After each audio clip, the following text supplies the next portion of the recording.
when you decide to grow with external funds, meaning you need investors, business angel, VCs to invest in your company to fuel your growth, you don't do that just one time.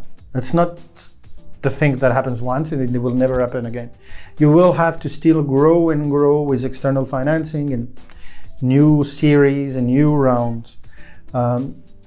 So here comes the concept of follow-on or follow-up investments, which is each and every one of the investors that is putting in money at that specific round just right now. Let's say we are doing a seed round. How many rounds they can still invest? How many follow-on investments they can do? Will they invest in Series A? If they do they have the money to invest in Series B? That's important because that gives you some kind of a vision on the runway. As long as you comply with your kind of obligation in the BP, or as long as you achieve the milestone that are set in the business plan, those investors will follow on. They will lead the next round of investments. There will be current investors following on their investments, most of the time not to be diluted, basically to keep the same amount of equity they had in the previous round. It means that if now I invest 5% in your company at 1 million, basically I put 50K, if in 2 years you do another round, but not 1 million, 5 million valuation, and you do, just 5 million round, and I want to keep my 5%, then I need to invest again 250, which is 5 times what I invested before.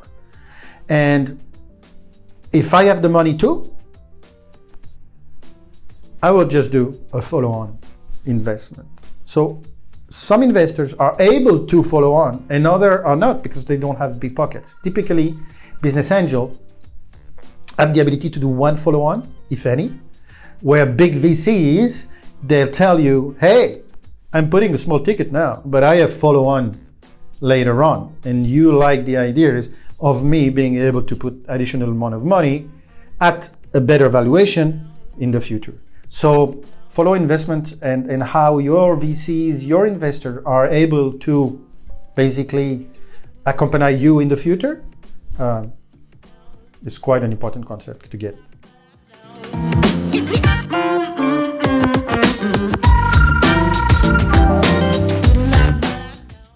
Well, I don't know.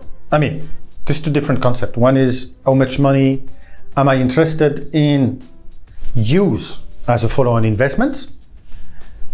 And it's unrelated, up to a certain point, unrelated with valuation. Typically, an investment fund, a VC fund, will have 40% of the whole amount of money of the fund for first investments and 60% for follow-ons. Because at the end of the day, when you invest early in seed, for example, you kind of buy an option to be able to keep on investing when the company will be bigger with low risk.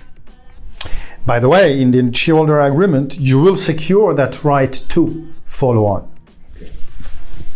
Because if you don't do that, what you do is that you give too much power for money. It means that then a private equity will come in and say, hey, I have 50 million, I just put everything. And you as a VC say, hey, sorry, my friend. No, you acquire that right of follow on. There is a balance between the right you have and the available money you have to really exert that right.